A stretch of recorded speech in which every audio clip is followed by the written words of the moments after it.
Yo, what's up guys? Doing a knife review on a ZT. This is the ZT-0350. This, just before I get into it, just in case you're wondering, all 350s come assisted. This one just happens to be de-assisted. So, that's why it's manual, as you can see. Even though if I flipped it out, you wouldn't be able to tell that it's assisted or not. Maybe you could, but I don't know. It's pretty strong detent, strong enough that when you flick it, it pops out pretty easily. Also, I did tip up carry for a while. As you can see, the pocket clip has stained the G10 a little bit. I have to get that off. It's just been on there for a while, and I switched it back up to tip up how it came, and it carries a lot deeper that way. The other way it carries like a lot out of the pocket, so I switched it back to how it came, like this, and I like to carry it now a lot more.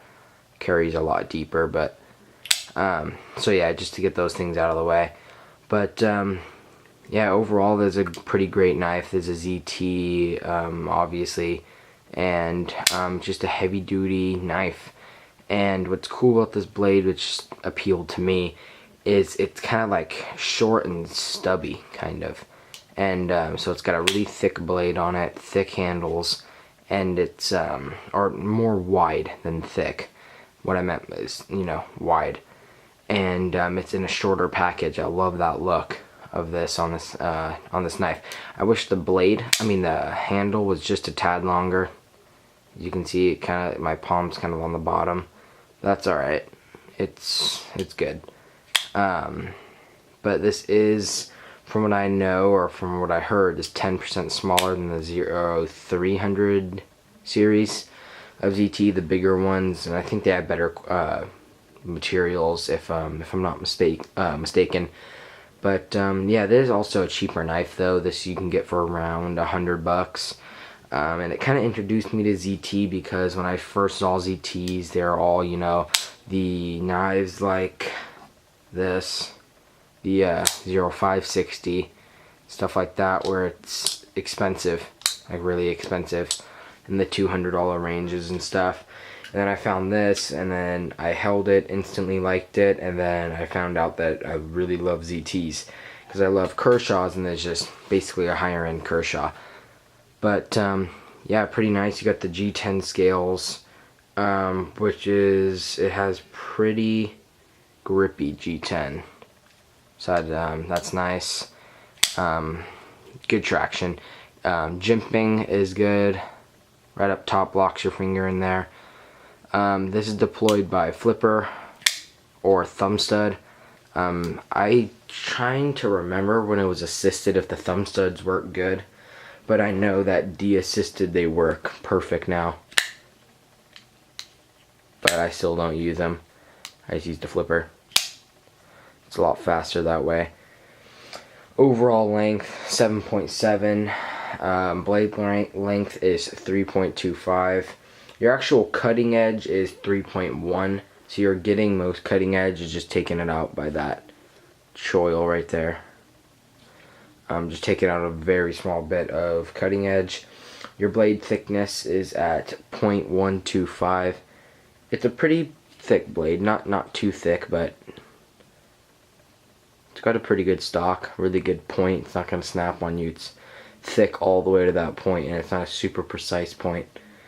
The blade material is S30V, and I love S30V.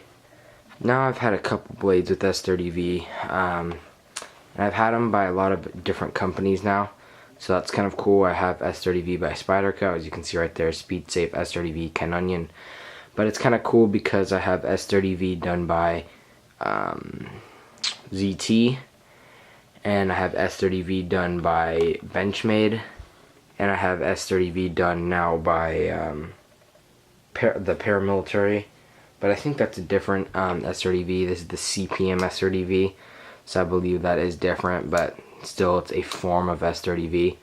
So it's kind of cool. Just get a bunch of different companies, see how all their S30Vs work. But I do love the steel and all, so that's pretty cool. I didn't de-assist this. The torsion bar broke on it actually.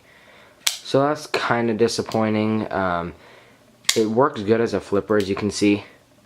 And I did have it de-assisted at one time, just me wanting it like that. Just re-assisted it just to have it, and I'll probably be ordering a new torsion bar soon from them. So the torsion bar is a lot thicker than on the Chinese knives. That's what's to be expected, but it still broke. So and I've never had one of the Chinese ones break on me. So I don't know what's up with that, but yeah. Also, the pocket clip is left, right, tip up, tip down carry. Like I already told you about the pocket clip, it rides better with tip down. This is a really organic blade shape by Ken Onion, which is pretty normal. Kind of the same thing that they got going on with the Blur. So you can see that really organic blade shape. But yeah, it's cool. I kind of like the recurve blade shapes that Ken Onions do. It looks really cool to me. And it's like I said, I'm gonna bring this out again. Every blade that they do it on, especially with these black coatings, it just looks really cool to me. And also, just to bring up the coating, this is a DLC coating. Extremely strong. I've carried this knife a little bit, not too much, but when I do use it, and there's really nowhere. The only where it showed I had it cut through a tin. I had to pierce through it, and it just put a little scrape on it, which is to be expected. You're cutting through metal. Let's see if you can see it. I don't even know if the camera will bring it out.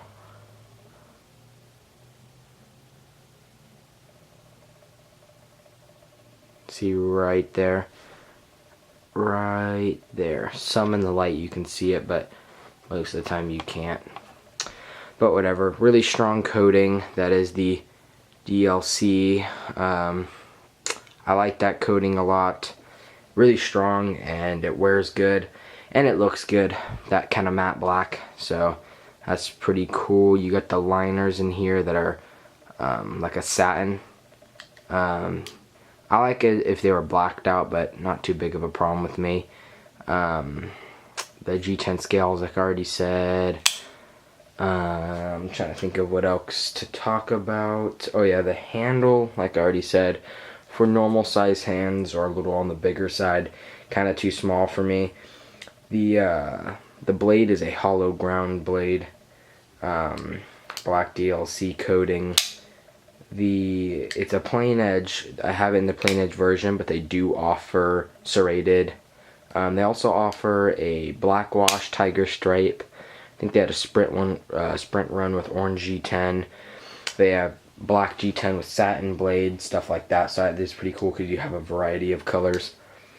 The handle length is it's 4.5 inches. So I mean, it's a little smaller. Handle thickness is 0.50. It's a pretty thick knife. Not too crazy thick, but it's pretty thick. Handle material is G10, like already stated, pretty grippy and nice. And the liners are done in stainless. Don't have a problem with that. They're just, yeah, the only problem is the weight that's bringing up with the liners. It's 6.2 ounces. To me, weight's not a problem. The only time I noticed it is when I had it with a lot of other stuff in my carry. Then I could kind of notice the weight, but mainly when I have it in my pocket, weight's not a problem to me. I've never carried a blade where it really did bother me. It was spring assisted, but I took it out like I already said, and it is a liner lock, but they're pretty thick. It's a pretty thick liner lock. So it's pretty strong. I have faith in it. No side to side. Oh, actually a little. No side to side. No up to down. I thought I felt it for a second, but I didn't. It's the 0350 is the model. I already said that, and it's in the title. Right there.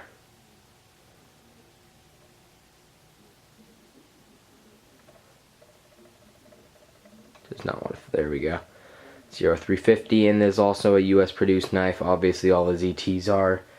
And yeah, just the main use for this, the point of use or whatever, is going to be an EDC blade. And of course you can put in any scenario that you need to if you had at that time. But mainly just a nice little EDC blade, whatever you do in EDC test, food prep, stuff like that. But yeah, overall just a pretty cool little carry knife. So I definitely recommend you try it out if you want a smaller ZT but you kind of want that thick blade stock. And yeah, so please comment, rate, subscribe, and take it easy. Alright, see you guys.